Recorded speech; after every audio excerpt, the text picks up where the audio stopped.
This is the Byzantine Coin Podcast, where we celebrate and discuss all things numismatic from the Byzantine era of the Roman Empire. My name is Kyle Bolin, and this is episode 24.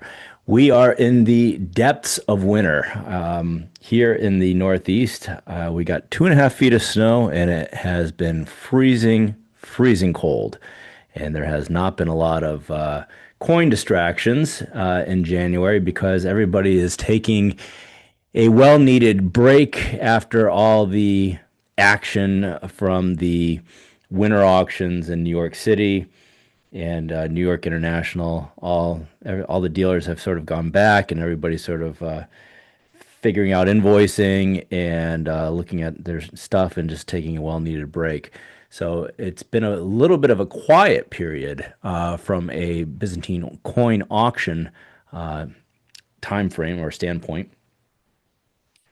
But there are several auctions that are going off, and I wanted to highlight a number of coins that are coming to auction now in this interim period between the uh, winter auctions and the spring auctions that will start to hit in April and May.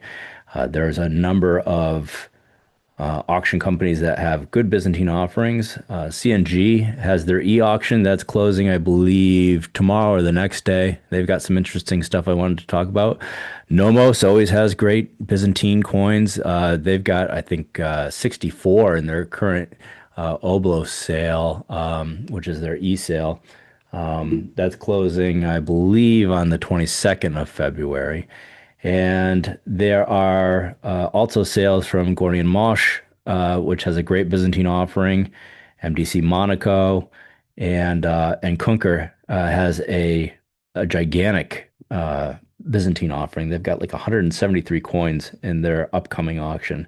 So I wanted to highlight a few of those. So with that, let's jump in and take a look at what's out there on the market today.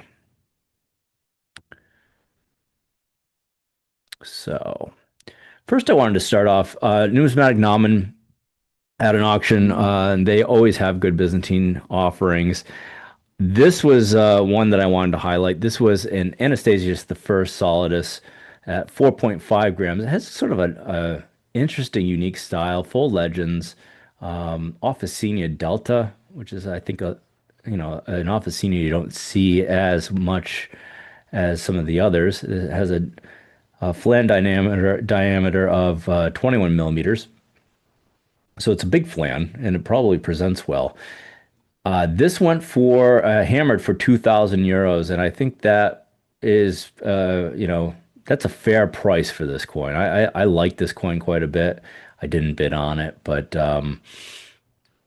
it's there's something about it that's really striking. Let's see if we can zoom in. I mean, it's got a really interesting portrait on it, and it's well struck. So not surprised that that went as strong as it did. The euro right now is like $1.20.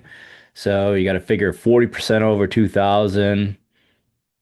It's about $2,800, and then probably some shipping, and who knows if you're going to get hit with a tariff. But you got to imagine you're probably close to 3,000 all in if you're a U.S. buyer bidding on this. But it's a nice looking coin for sure. Next up, I wanted to talk about another one from the Naumann auction. This is lot 462. They highlight it as a great style. This is a Heraclius and Heraclius Constantine. It's a Solidus, 4.5 grams, so it's full weight. Diameter is 21 millimeters. And look at the style on this. This is just really a striking portrait style of Heraclius. It's got some wear on it for sure. And it's unfortunate the reverse is just really beat up, right? But if you were looking for a coin with a great style portrait of the Emperor Heraclius, this is a pretty nice one to grab from a style perspective. Again, condition-wise, yeah, it could be better, right? But uh, this is not bad. Let's see what it went for. It's hammered for 651 euro. So I think that's a good price if you're the buyer for this. I think you just got a really nice style Heraclius Solidus. And, frankly, nobody ever flips these things over to look at the reverse. So, I mean, this is going to be sitting up in your coin tray, looking at you with that fine style and some of that toning. I think whoever bought this got themselves a really nice deal. So, congratulations on that. Next up, I mentioned Nomos. Nomos has got 64 coins in their auction. I'm not going to go through all of them. Actually, I just only wanted to highlight one. A lot of them are sort of on the average side.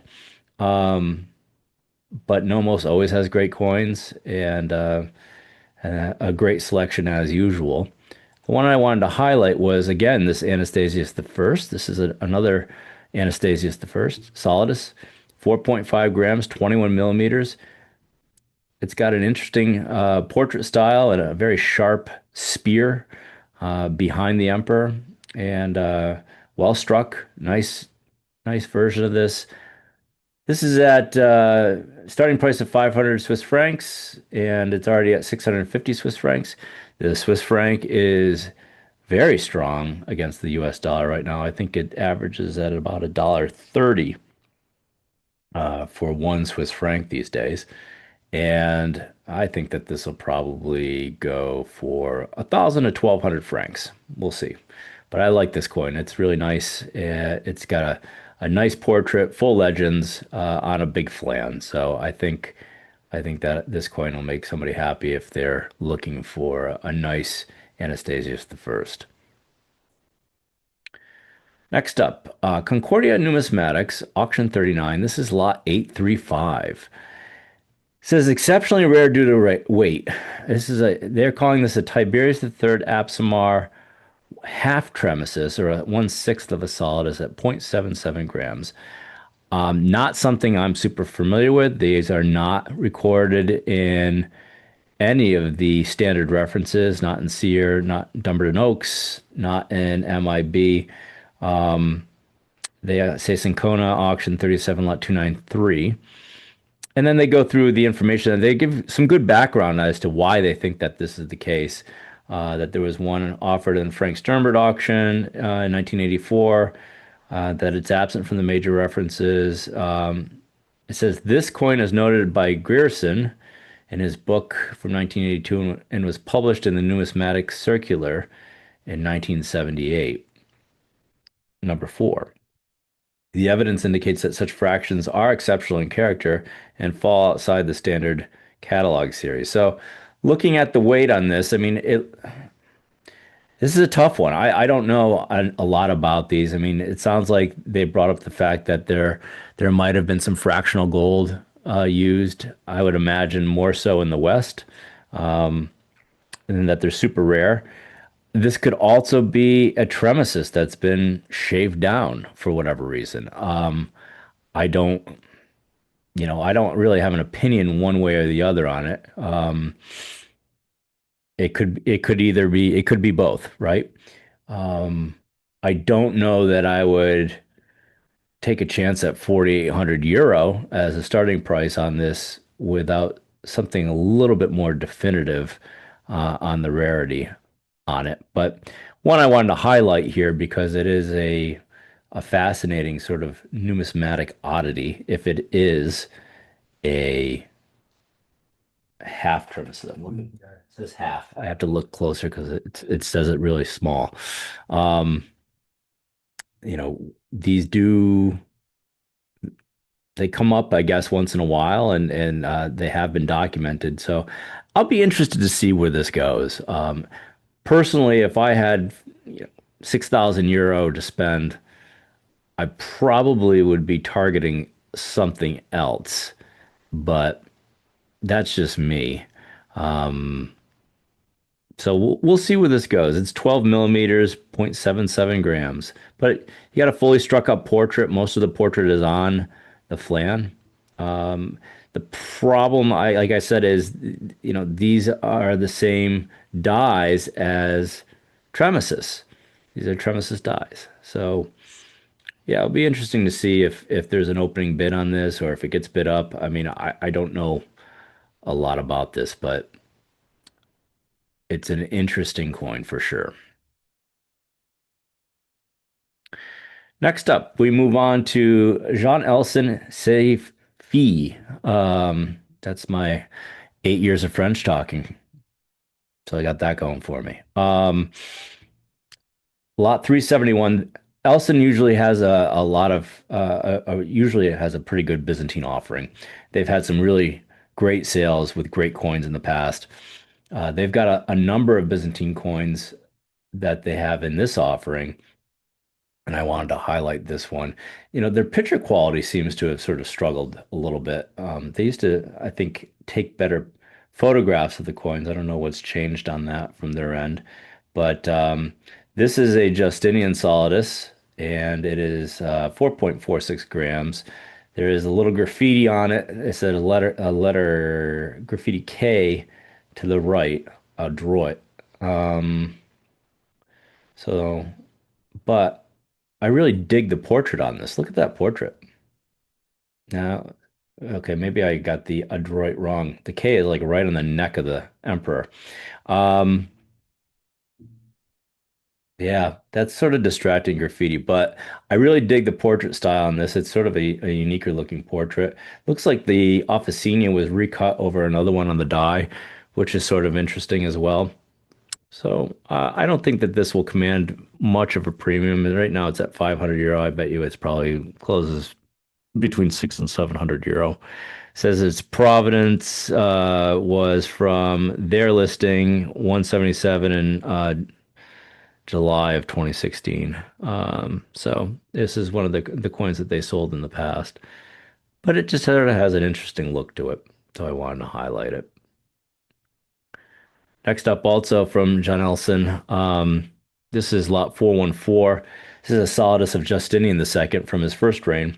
I love these portraits. They're so expressive looking, and um, this is one at 4.37 grams. It's a little underweight, but it's struck from super fresh dies. I mean, on these portraits, typically you'll see the more they're hammered, there becomes some wear between the nose and the lips so that it sort of blends into one. You see actually sharp dots for the short beard that the young emperor has.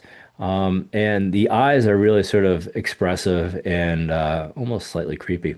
But these are great dye styles. They are on the rarer side, but you can get them. There's a couple that are being offered. Go through the next one in a second. Um, this is as a starting price of 1,200 euro. Condition wise, they're saying that this is uncirculated, extremely fine. I mean, looking at it, looks like there's definitely some circulation on it. I mean, there's some nicks and bumps on the field there. We'll see where it goes. I would imagine probably 1,800 to 2,200 euro on this when it's all said and done. It's a pretty coin. Another of this type. This is at Aureo and Calico. I don't know if I'm saying that right. I believe they're a Spanish auction house. But same style, 4.28 grams. This is a little lighter. This one's got some toning in the crevices that bring out the devices a little bit. It also looks like it was overstruck on something else because you can make out uh looks like some letters in the field that were on this flan. But this is an interesting looking coin, nice coin. Again, nice portrait. You could see some of the wear on the lips that I was talking about as these get struck. That was something that commonly occurred. This is at 1,200 euro. Already has a bit of 1,300 euro. I would expect that it would go roughly at the same price as the last one, in that range. Moving on to Gorny Mosch. This is auction 317, lot 875. This is an Anastasius the First Solidus. We've covered a couple of them already, but this one is very interesting to me because of the style on it. It is 4.46 grams. I don't think they give, it's 21 millimeters, so big flan on this one too. But look at that portrait. It's really nice. Little bit of wear, maybe dye wear on that or wear at the high points, but overall it's a really nice coin and a nice style. Their starting price is 600 euro on it. I could see, like I said, 1,000 to 1,200 euro on this. It's full weight, presents well on a large flan, and legends are all there. Everything else, we'll see where this one goes. Staying with Gorny Mosch, this is lot 878. Justinian the First, Bolus of 40 Numi, 41 millimeters. This is year, where does it say the year here? Is that year 15? Mm, doesn't say, but I think that's year 15. Anyway, I really dig this portrait style on this. This is really nice. It's got sort of a nice patina on it. I like this coin a lot. What I don't like is that it's got a 400 euro starting price on it. That's expensive.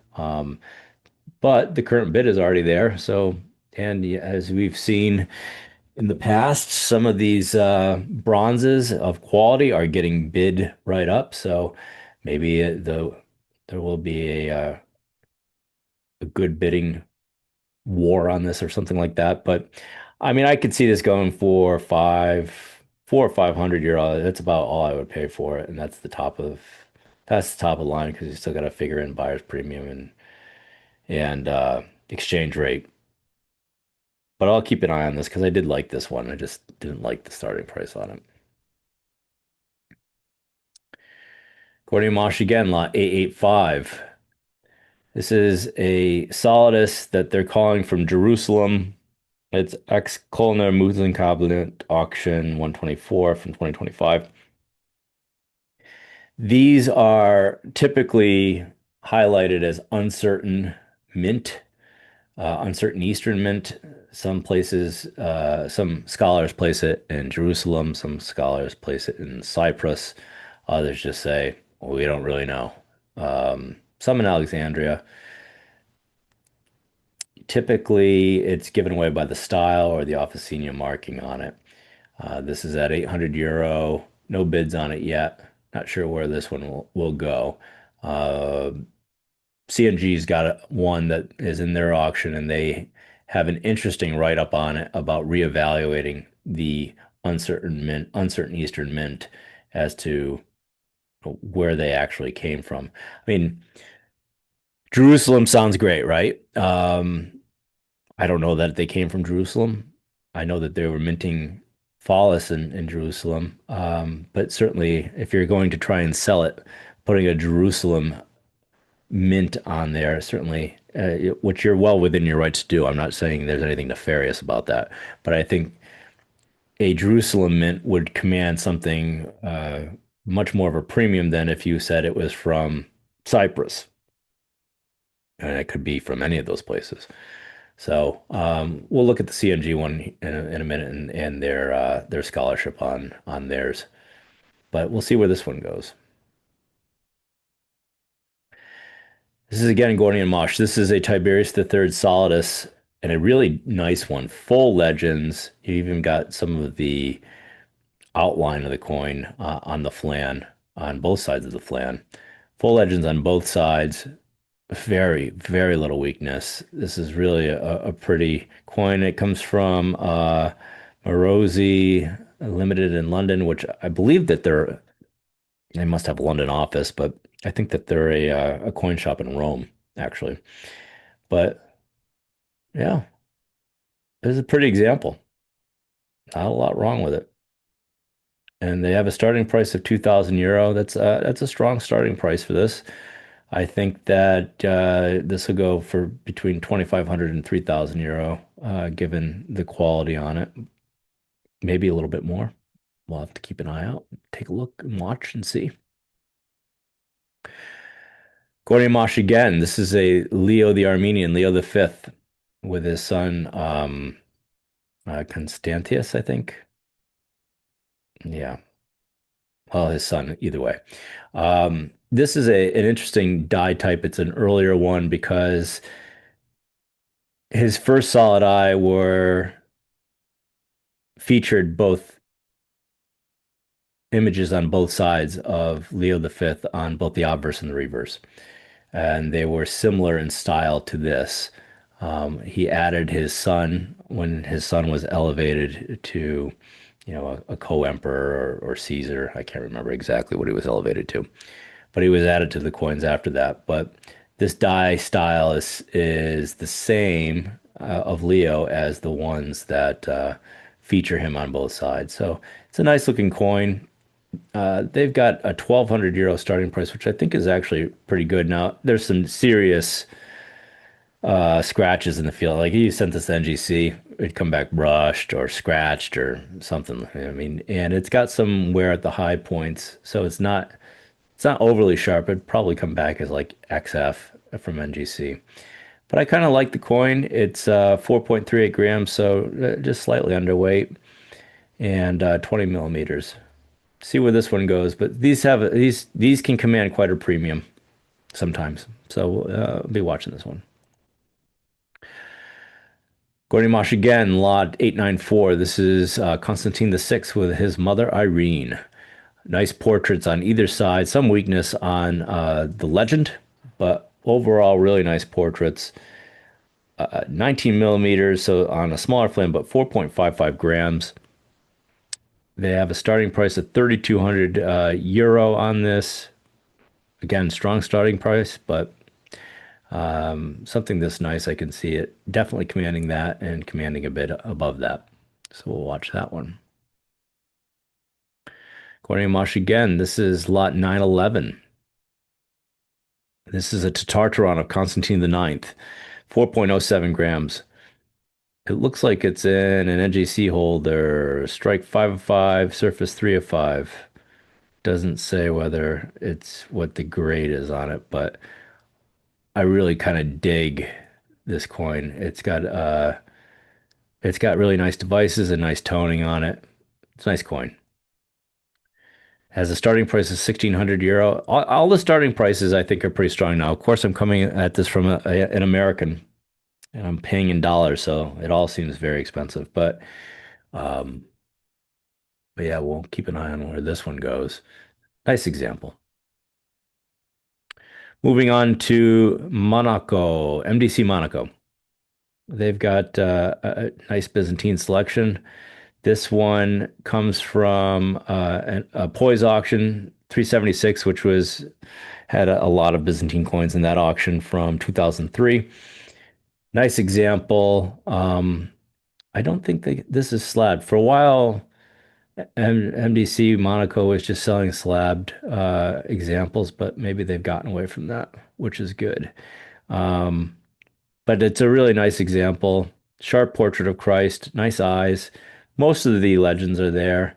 I got some doubling on the reverse. So it's got a $1,400 current bid. My guess is 3 to 3,500 euro on this once it's all said and done. Moving on to CNG. CNG has got an e-sale that's closing in the next, let's see, a couple of days, I think. One day, yeah, 1 day and 49 minutes. So yeah, I love this coin. This is a Justin the First Follis, 31 millimeters. It's from the Thessalonica Mint. Not in the greatest of shape, but it's got a nice portrait of Justin on that. And what I really love about it, though, is its pedigree. So came from the James Locke collection. Now, his stuff was sold in the feature auction in Triton, and it's been sold in a number of e-auctions. It's one of the things I struggle with. I know it's part of the business model where you're parting out collections and you're taking the best coins and you're putting them in your future and you're taking the other coins and putting them in your e-sales. I think you lose something there about the overall collection and what the collector was working on when they did it.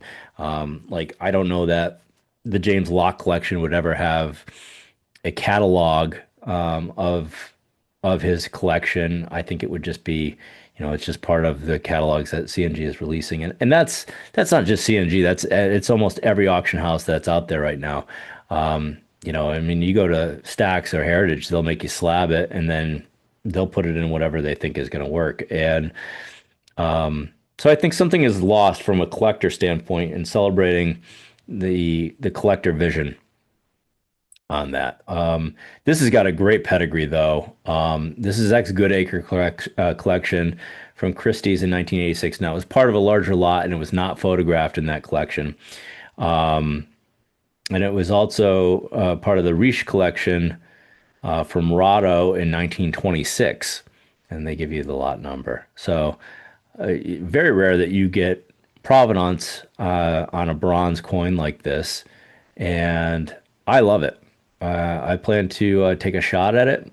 You know, I'm not going to go crazy, but this is an awesome look. This is an awesome coin, and it has awesome provenance. I mean, the Goodacre collection. Hugh Goodacre was one of the first Byzantinists to really collect the coinage. And I mean, I don't want to say the first, but he was very big in his time.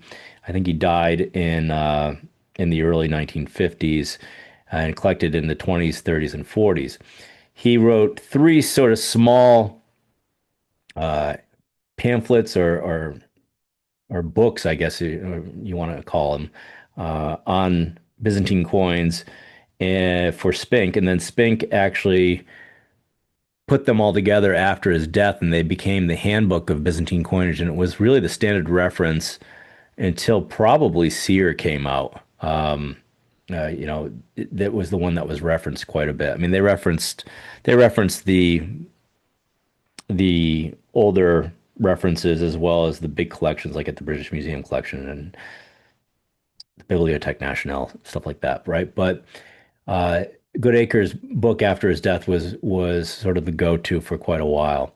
His collection, when he died, was uh, parted out a little bit because the British Museum took on a lot of his bronze, and then his gold was sold by his heirs in 1986 at Christie's. But from when he died, and I can't remember exactly when he died, like 1952, I think. From when he died to when it was sold in 1986, the whole collection was on display at the Ashmolean Museum, which is a great honor. So I'll be watching this one. I love it. I want it. But it's a great coin for sure. Next up, this is a lightweight Solidus of Heraclius. This is on the rarer side, has graffiti on the reverse. What's interesting about this one, I mean, obviously it is very rare. It's a rare 22 Siliqua Solidus of Heraclius's soul reign before he elevated his son, and his son started appearing on the coins with him on the obverse. What's interesting, this was in the feature auction. I think it was in Triton, and now it's in the e-auction. They don't mention that it was in Triton. I don't know if it was just somebody who decided not to pay for it or didn't want it anymore, but they put it in the e-auction right away. It's already got an $1,800 bid. I expect that it'll go. I can't remember what it went for in Triton. I think it went for like 2,000 or $2,500. I mean, I should have looked. I didn't, but I think I cover it in like the last podcast too. So be interesting to see what happens on this, but I guess from time to time it does happen where somebody buys a coin and they don't want it, or somebody buys a coin and they don't pay for it, or something happened. So it's interesting to see a coin pop up in the e-sale right after Triton. Here we go. This is a Solidus of Heraclius and his son Constantine III, or Heraclius Constantine. This was an uncertain military mint Solidus. CNG went through and talked about the reevaluation of the uncertain military mint. I mean, I think it is sort of problematic, right? Because they don't really know where to put these things, and they're just sort of throwing darts at a sort of a Middle Eastern board to see where they're gonna assign them. This one is same kind of style, but it's got a very flat line across the obverse, which is a telltale. The style is a telltale, but that line is a telltale that it's an uncertain Eastern mint. Aphesinia, doesn't really help you much with the eye, but it's interesting, where they go through the different arguments made on these over the years, and it's not really sure where to put this one, but I recommend taking a look at this lot and reading about some of this if this is interesting to you, because it is good that they're sort of saying that, we don't know where this is coming from. CNG lot 966. This is a phallus of Theodosius III of Adramitum. This is super rare. This is a Syracuse mint one. You don't see these come up very often. No, it's not super great, right? But what's interesting, I was talking online with some people that are much more knowledgeable about these things than I was, and I at first was sort of surprised that this was Theodosius III because he has a spear going behind his head, whereas in his solid eye, there's nothing that represents a militaristic view of the emperor with a spear, and he's holding a globus cruciger with a cross on top. Again, not a super great example, but regardless, it's a very rare type. This is also from the James A. Locke collection. He had great taste, and it was in a CNG electric auction from 2005. So this is already at $225. We'll see where this goes. I have no idea where it's going to go, but I'll be watching this one for sure. Moving on to Kunker. Kunker has an offering of 179 Byzantine coins in their upcoming auction. There's a lot of great stuff here. I noticed there was a few that came from the most recent Poise sale, but there's a couple that I wanted to highlight and take a look at. This is not actually, let me take a step back. This is not Kunker. This is Tauler Fau. Um, and I believe they're a Spanish auction house. This is a foray Michael II Solidus that I wanted to highlight. It's clearly a fake, just you can tell by the style, but sometimes it's fun to kind of highlight the fakes that are out there. There are some impressively good fakes, specifically around specific rulers. You know, I think I've mentioned this before, Romanus III. Some of them are almost indistinguishable from the real thing. That came out of the Beirut school in the 60s and 70s. And you have a jeweler or somebody who has artistic merit who's able to carve these dies that look very similar uh, to these coins, and then they strike it with gold. And then instead of getting spot for gold, they're getting the numismatic price for it. And a lot of them made their way into different auction houses and continue to be sold. There are websites and resources that are dedicated to that. Sierra, at the end of his book, has a large chapter, I guess, dedicated to the fakes that he's discovered over his time in studying them. But this is clearly a fake. I mean, you can tell it's a fake, but it is interesting, and they call it out as a fake too, right? So we'll see. I don't know that that's gonna look at that. It says the current bid's 1,200 euros on this. That's shocking to me. I can't believe somebody would spend 1,200 euros on a fake, but fascinating for sure. This is CGB. They're a French auction house out of Paris. And I know Zeno's not quote unquote Byzantine. He's the last of the Roman emperor, numismatically, Roman emperors numismatically. This is a Leo II version of a Zeno solid. Sorry, it's Leo the First on the obverse and Leo II and Zeno on the reverse. And it's the only depiction of Leo II, the emperor. Zeno was his father, married Leo the First's daughter. They had Leo II. Leo II reigned for a little while, then he died, and then Zeno took over, much to everybody's sort of like, ooh, nobody really wanted an Assyrian for an emperor. But Zeno was a sort of an underrated emperor, in my opinion. But um, these are rare. Typically go between $4,000 and $5,000 when they're nice and not worn and not with a big gaping hole in it. But if you needed a filler or you needed one for your collection, here's a chance to get one probably on the cheap.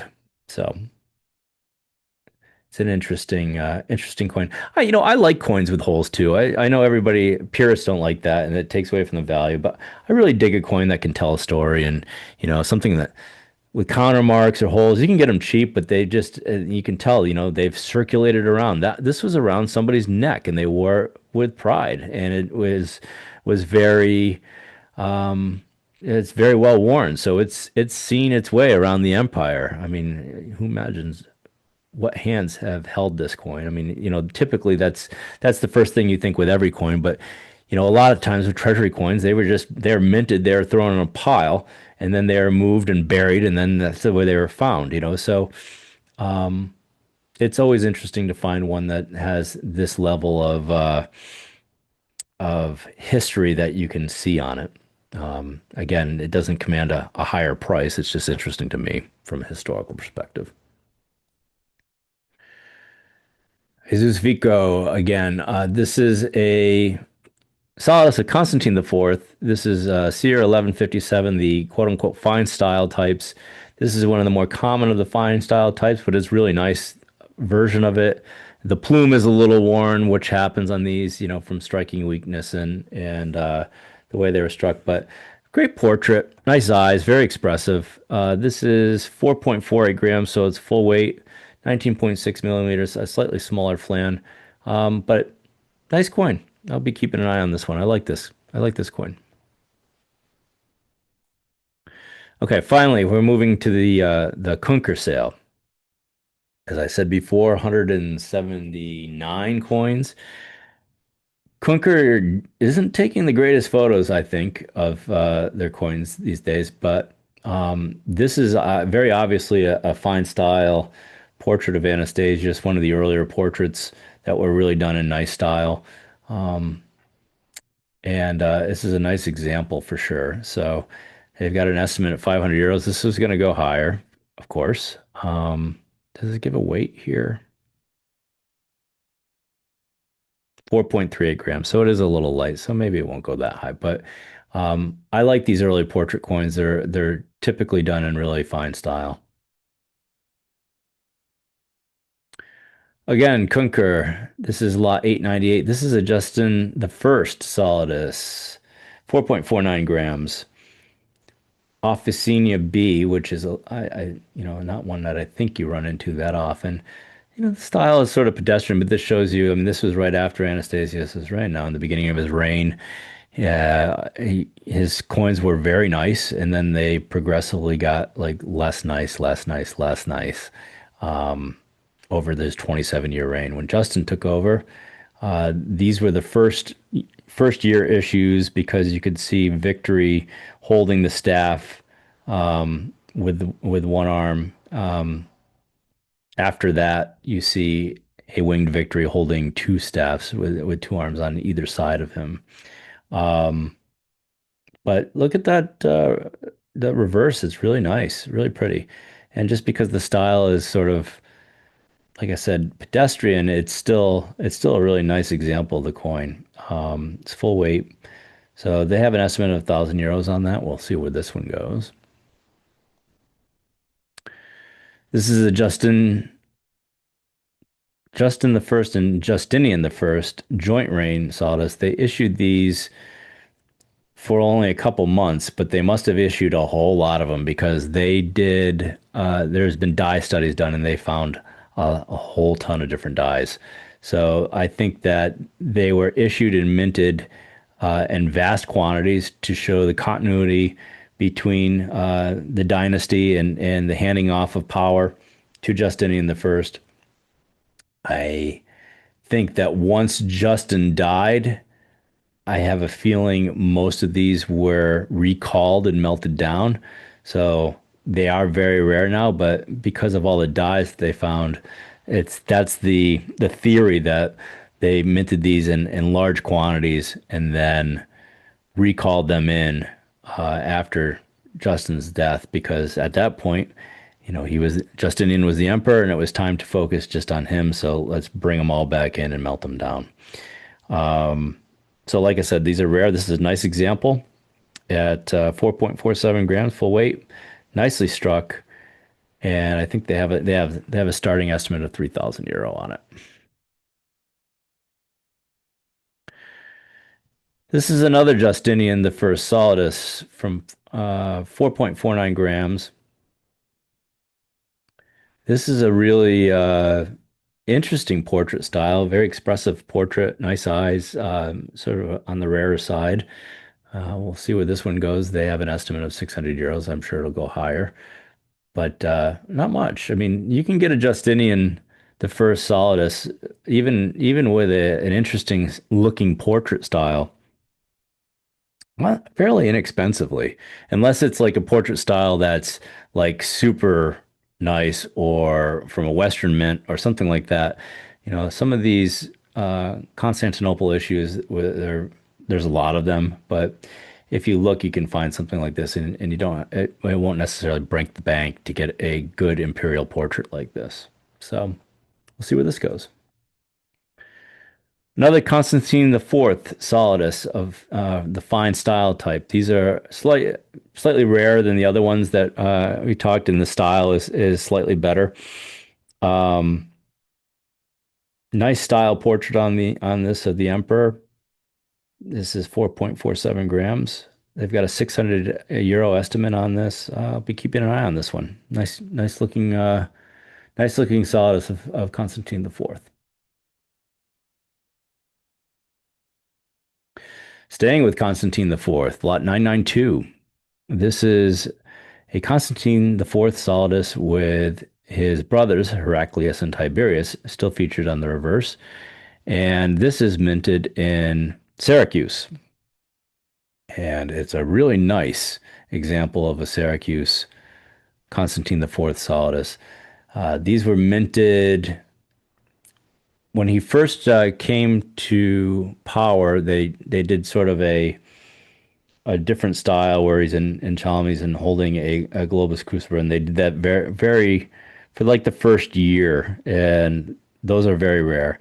And then these were sort of the standard style for the rest of his reign until 681, when he was finally able to sort of get his brothers out of the way.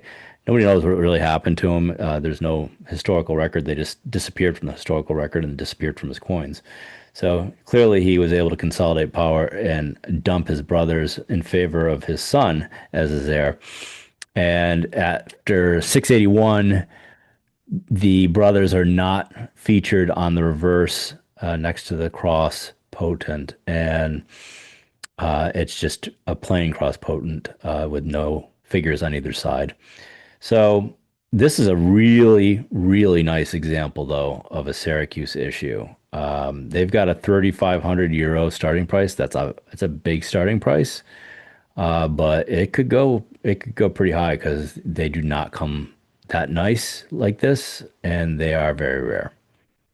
And at 4.17 grams, I'm sure if you sent that into NGC, it'd come back clipped, but they had a lower weight standard in the West, closer to between 4 and 4.25 grams. Their flans that they were minting, just because of the way silver exchanged with gold at the time there. So, and as you can see, this is, all the details are in the flan. It's really nice. So, don't let that weight throw you off on this. It's really quite an exceptional piece. This is lot 1007. This is a Philippicus Vardans Solidus. I don't think that this is real. I don't. So if you look at this portrait, it's unlike anything else of Philippicus.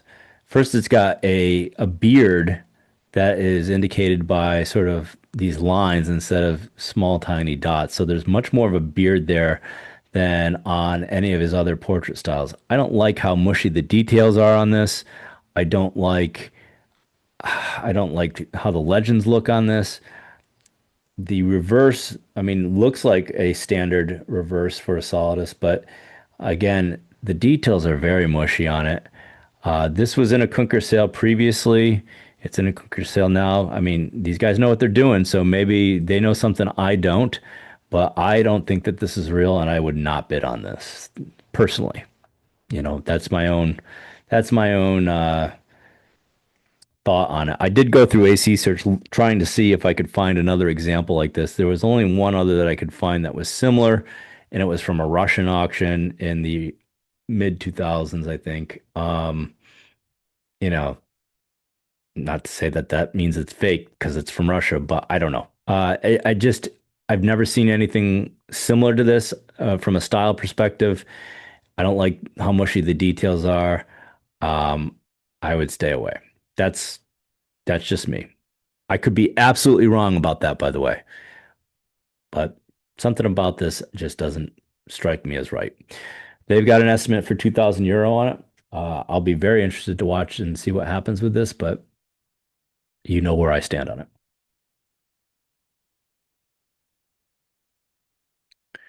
Finally, from Kunker, this is an Alexius the First Hyperpyron. I mean, they had 179 coins. I could have done an entire podcast just on their offering. They had some cool stuff. They had some run-of-the-mill stuff. The photography is sort of on the weaker side too. But I like this one. I like that the imperial portrait on the reverse of this coin. Um, I don't know. I just like this one, and we'll see where this one goes. I mean, the portrait of Christ is a little weak, but that happens with these. I don't think it'll get bid up, but I just kind of like this one, so I wanted to highlight it. But they've got a gigantic sale, 179 coins. It closes in 26 days. There's a lot of great stuff out there between them and Gorny Mosch. If that'll be interesting to bid on if you're looking to add to your collection or looking to just watch where these goes. I'm really excited about the CNG auction that's going off and some of the bronzes that are in that. And like I said, Nomos has got a great offering coming up in their e-auction. So there's some cool stuff happening, even though that we're sort of in this quiet period before the spring auctions. So wanted to bring these to everyone's attention. I appreciate all the feedback that I get on the episodes as usual, and appreciate all the listening. I try to provide as good as content as I can have time to provide. But there's some cool coins out there right now, so it'll be interesting to see where they land, and we'll cover some of the hammers on the next podcast. So with that, we'll wrap up episode 24. Appreciate everybody listening, and we'll talk to you on the next one. Take care.